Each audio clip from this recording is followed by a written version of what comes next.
Live from our 7 Tasmania studios, your nightly news with Kim Miller begins now. Good evening, everyone. First tonight, allegations of cover-ups and lies have dominated a second day of closing statements in the trial of Campbelltown man Shane Barker's accused killers. The prosecution claims Mr Barker's former in-laws had an alibi for when he was shot to death, involving a trip to KFC in Launceston, more than an hour and a half away from their Swansea home. As the accused, Cedric and Nolene Jordan, were scrutinised over where they were when their former son-in-law Shane Barker was killed in August 2009, an alleged trip to Kentucky Fried Chicken at Kings Meadows has formed a major part of the prosecution's case. Today, prosecutor Daryl Coates SC told the jury the couple made up that they'd gone to the restaurant around the same time Mr Barker died as an alibi, describing it as a fabrication to demonstrate they didn't have time to commit the murder. It's amongst a series of alleged lies, including that the accused were home in Swansea on the night Mr Barker died in Campbelltown. The prosecution alleges they changed their story to the KFC trip because they thought they'd get blamed for the murder and they didn't want to be hassled. When it came to their DNA being found at the murder scene, the prosecution argued the accused concocted yet another lie, that they were retrieving a crowbar from Mr Barker's property which had been lent to him 2 years earlier. Wouldn't it be easier to go to Swansea hardware store than go get the one he left there 2 years ago from the son-in-law he didn't get along with? The jury heard. You can't accept anything they say. They couldn't lie straight in bed. The prosecution eagerly reminded the jury of one of its key allegations, that there is no evidence anyone else committed the crime. Mr Coates has a third day of summing up ahead before the defence has right of reply. Tom Johnson, 7 Tasmania News. The Premier has survived a chaotic day in State Parliament despite losing several votes. The government says it's getting on with the job, a task getting more and more difficult as MPs demand answers over the stadium. The Premier walked into question time, ready to defend his dream by the Derwent. This stadium is about jobs and growth and the economy. Tabling a new stack of advice revealed to exist during budget estimates and previously called for. As that they have discovered 3 documents which were overlooked when they conducted an initial search of their systems. But that wasn't enough to satisfy those across the chamber. It is inconceivable that Treasury has not provided detailed advice about the stadium. The opposition moving to appoint an independent arbiter to assess what is confidential and what can be released.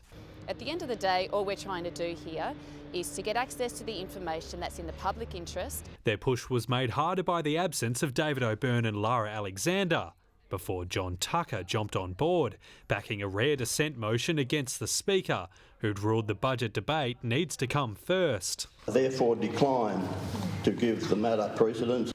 Overruling that and then voting against his minority government partner 3 more times, the motion eventually failing when 2/3 support was required.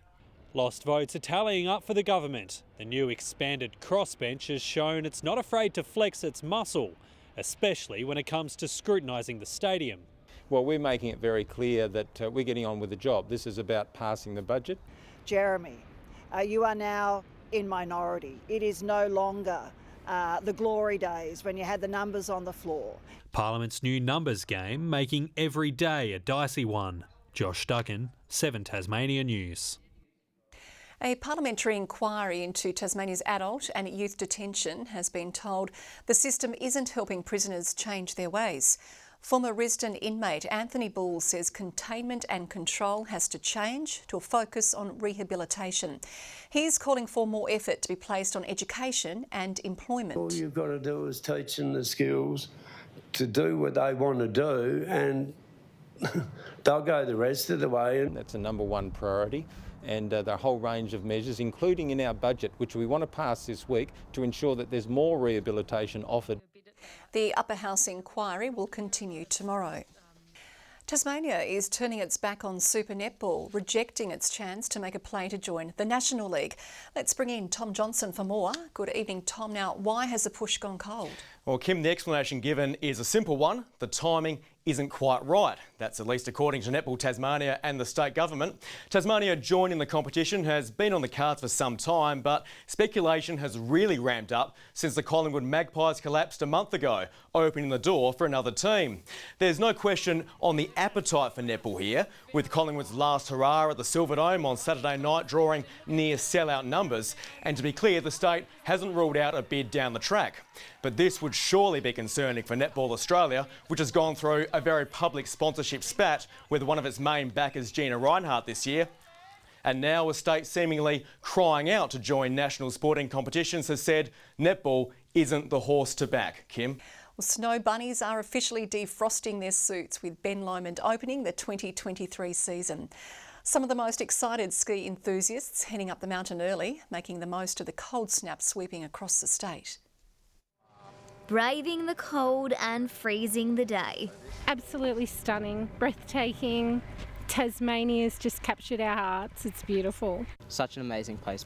Best part of Australia by far. Ben Lomond turning into the ultimate winter escape thanks to a cold snap dumping enough to signal go. It was especially cold yesterday, brought some very cold morning temperatures with frost around. That's the first little blast of cold air that's come through this winter. Absolute bluebird day today. We've got about 35-40 centimetres of good snow at the moment. The mountain opening up the slopes with skiers and snowboarders alike racing to strap on their boots, making the most of the near-perfect conditions. This is my first time snowboarding and first time actually up here at Ben Lomond, so it's pretty exciting. Beautiful day. They do say if you can ski Ben Lomond, you can ski anywhere. From a new starting point at the base. It's kind of like your one-stop shop to get everything you need to be up on the mountain for the day. To winding up Jacob's Ladder, snow enthusiasts rugging up to see all the mountain has to offer. These Converse converts are letting go, embracing the cold. Yeah, snow recommend footwear. Recommend it 100%. They make you so numb you don't feel anything anymore. For those not quite ready to click on the skis, there's still plenty of fun to be had on the slopes, with a few tobogganing tips to see you fly down in style. Yeah, lean back and good core strength. And remember to put your heels in to stop. Whilst it is about having fun on the slopes, there's always time for some competition. It might be James's first time on the snow, but I've got a feeling he's going to beat me. And he did. Victoria Easto, 7 Tasmania News.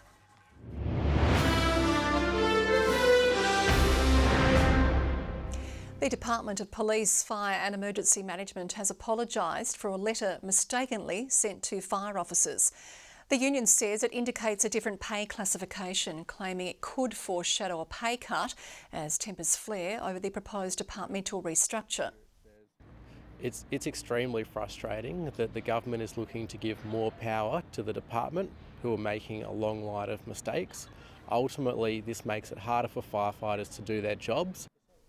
A department spokesperson says the letters relate to a review of employee training. They say no employees will be disadvantaged.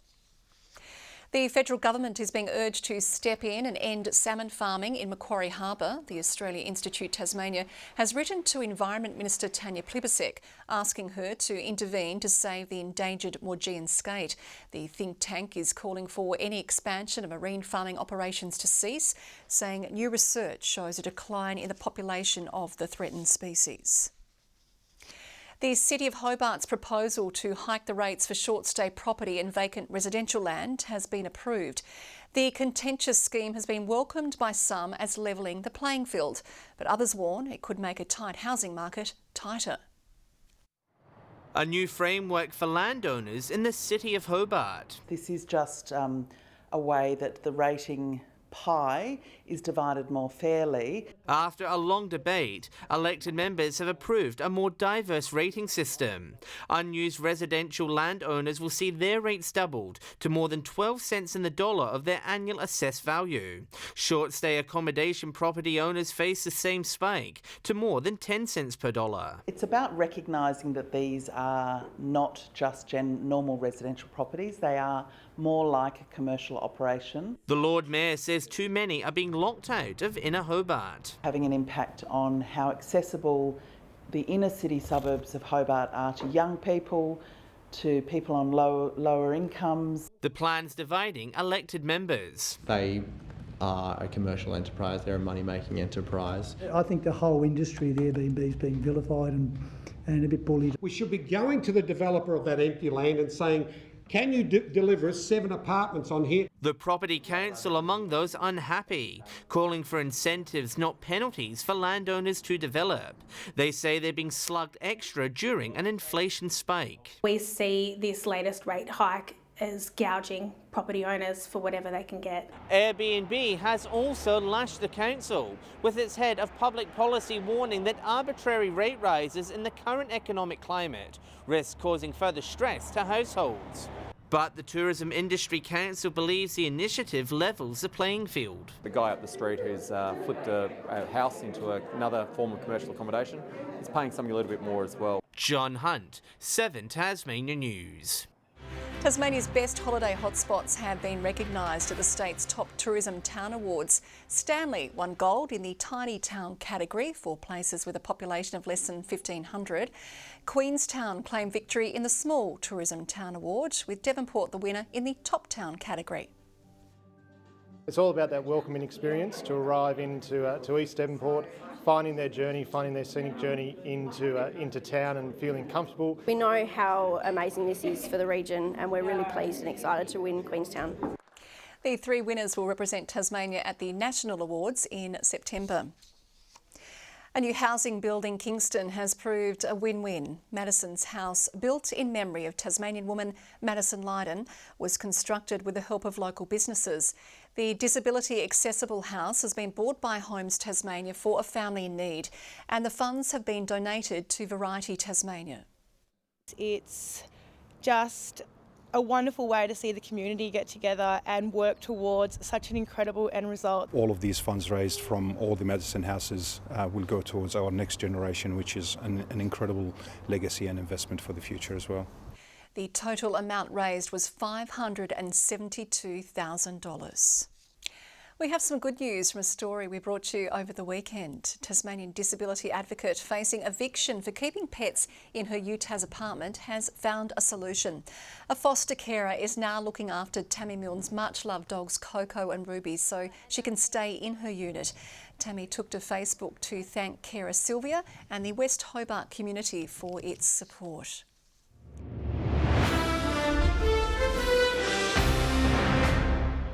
Jack Jumpers fans' worst fears have been realised. One of their favourites, Josh Majette, is parting ways with the club. A foundation player, the Alabama native, had led the club in both assists and steals. American Jordan Crawford, who's currently playing in Turkey, is rumoured to have signed with Tasmania in Majette's place.